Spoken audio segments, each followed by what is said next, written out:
Hey guys, I keep recording these videos at night, and I know you're listening to them in the day, but I hope this is okay that I'm doing it this way. But I wanted to share Timeless Truth number 20 today, which is an excellent truth.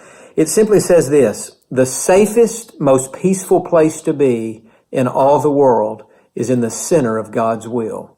Now, I want you to think about what I just said there for a moment. The safest, most peaceful place to be in all the world is in the center of God's will. And so when we think about God's will for our lives, that just is another way of saying we are doing what God wants us to do, we are where God wants us to be, and we're trying to serve Him as faithfully and as best as we can. That is God's will for our lives. And I have in my kitchen a little, I don't know what you'd call it, a little piece of artwork that says, "In your will is my peace." It's a quote by C.S. Lewis that some good friends gave me many years ago. "In your will is my peace." And so being in God's will is kind of like the sweet spot. If you're a baseball fan, you know you go to the games or you watch it on television if we ever get to see baseball games again.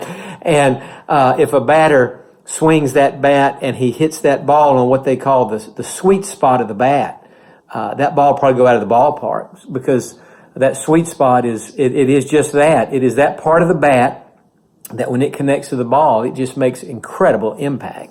And so for you and me as Christians, the sweet spot for us is God's will. And so I think one of the fundamental things, one of the most basic things we have to do in our lives is try to figure out what God's will is, to try to discover and to learn what God's will is. What does He want us to do with our lives? And I think sometimes, and you have to understand as a minister, I come at a lot of this type stuff with a preacher's background, preacher's perspective on this. And I think I can remember when I was coming through college and seminary and preparing to go into the ministry. I can remember looking at all these preachers that I looked up to so much, and so many of them were well known. They were in the big cities. They were at the big churches. Not all of them, but many of them were on television and radio. And so around our house, they were kind of household names. And I just remember how so many of those men, really all of them, were such godly men. But I think even as a preacher, you can somehow get to thinking, well, if I get to be in the big church and if I get to be famous, then that must be God's will for my life. And I just want to give a word of caution out there today. I know most of you are not preachers who are listening to this, but God's will for your life is not necessarily that you be in the biggest arena, whether that's as a coach or whether that's as a preacher or whether that's as a businessman.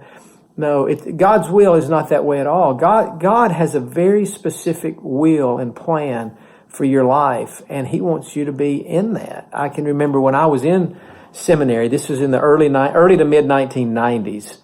A lot of times in the summer, those of us who were young preachers, we would travel around the state of Texas and preach revivals. And I used to do that quite a bit. And one time I was at a particular church out in the, I hate to say the middle of nowhere, but it kind of was the middle of nowhere. It's a little community called Robert Lee. It's near San Angelo, but it's a little bit of a drive from there. But Robert Lee Baptist Church was where I was supposed to preach this revival. So I had never heard of it, but I found out where it was on a map. And the man who was doing the music for that revival, he and I drove out there together, and we got there that night and we checked in, not a hotel, but we checked in a motel. And he had his room and I had mine. And I remember when I was going in my room and unpacking my bags and getting things up, I heard a loud scream coming from his area. And so I went down there to check on him. He was up on the bed and screaming. There was a scorpion in his room, and he was afraid that scorpion was going to get him. And so somehow we killed that scorpion and did something to it. I guess we killed it, and he got okay. Well, I went back to my room and I continued to unpack my bags, and I noticed on top of the television they had a sign that said "No cooking or cleaning fish in the room." And I thought, where in the world have I come to preach this revival? No cooking or cleaning fish in the room. What in the world is this? It was that was a hunting community I was in, and a lot of fishing took place there. A lot of people would travel there on the weekends or at special times, and they would hunt and they would fish. And so they said, you can't clean them in the room. And I thought to myself, well, there's no danger in my doing that. But anyway, the week went on and we started having services on Sunday morning, and God was blessing the meeting, and good things were happening. And as that week went on, I got kind of attached in my heart to the pastor of that church, a man named Roy Epperson. And the week went on, and what impacted me about him and what touched me and impressed me about him was how genuine he was and how humble he was and what a faithful servant of God he was right there in a rural community like that. He wasn't on television. He wasn't at the big church, and nothing like that. He was just a humble servant of God. And I remember as that week went on, I thought to myself, or maybe God told me this, that's what a minister's supposed to be like. Now, it doesn't matter if he's in a small church or a big city church. That part's not the important part. The important part is, do we have a humble heart? And do we see ourselves as servants of God? Or do we see ourselves as some kind of a celebrity? And I'll tell you, in Christianity, sometimes you feel like there's like celebrity Christians. And I don't know if that's a good thing. In fact, I think it's a bad thing. Listen, in Christianity, there is one celebrity, and he spells his name Jesus, Jesus. He is the one that we worship. He is the one that we adore. And if you think about it, even Jesus, when he came to the earth, he was a servant. He's washing people's feet. He's doing all kind of what we would call menial tasks. And so the King of Heaven, God in the flesh, when he came to the earth, he humbled himself and he served others. And so I just want to encourage you today, whether you are the coach of the biggest, high school football team in the state and winning state championships, or whether you're coaching at the collegiate level and doing well, or maybe you're listening today and you're coaching the NFL, or maybe you're coaching the 7th grade team.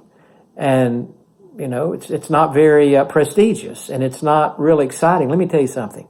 If you're a coach and it's God's will for you to coach 7th graders, you're better off coaching those 7th graders than you would be to be the head coach of the Super Bowl winning team in the NFL. I can guarantee you that. It is better to be in the center of God's will, even if it means that geographically and physically speaking, we're kind of out in the boonies and away from the spotlight. That part doesn't matter. What matters is, are we in God's will, and are we serving the Lord with all of our hearts? And so one preacher said this a long time ago. This particular preacher, Stephen F. Alfords, who said this, he's gone to heaven now. He said it is our duty and privilege to find, to finish, and to follow the will of God. I think I got the order mixed up. It's getting late over here. He said it is our duty and privilege to find, to follow, and to finish the will of God for our lives. So let me ask you this question. Have you found God's will for your life? Do you know that you're doing what God wants you to do in life? You say, yeah, John, I have found it. I believe I'm in my lane. I'm doing what God wants me to do.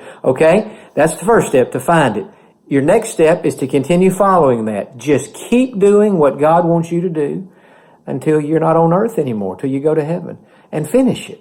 It's our duty and privilege to find, to follow, and to finish God's will for our life. The safest place to be in all the world is not in the most prestigious place where everybody's bragging on us, telling us how great we are and how the earth just spins on us. No, the greatest and safest place to be is in the center of God's will. That's where the peace is. That's our sweet spot. And during this time that's a little bit different for us down here on earth, I encourage you, and in your praying, pray about God's will and ask God, am I in your will? Am I about to make a decision that might get me out of your will? And God, don't let me do that. Teach me your will. Show me your path and help me to walk in it.